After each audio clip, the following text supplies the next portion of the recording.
సిటీని డేంజర్ నుండి కాపాడిన హీరో గురించి ఎవ్వరికీ తెలీదు.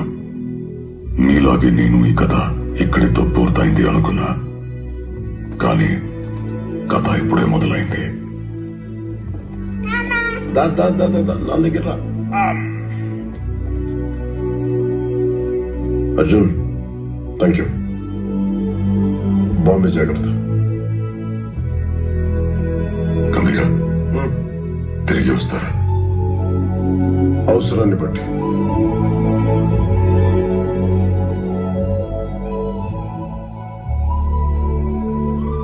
నానా, ఓజీ అంటే ఏంటి నానా? ఓజీ ఎలా చెప్పాలో నీకు? It's long long story. Tara, నీకు నేతాజీ సుభాష్ చంద్రబోస్ తెలుసా? తెలీదు. ఆజాద్ హింద్ ఫౌజ్ తెలీదు. ఎలా చెప్పాలో ఏం తెలియవు అంటావు, మళ్ళీ అన్ని కావాలంటావు.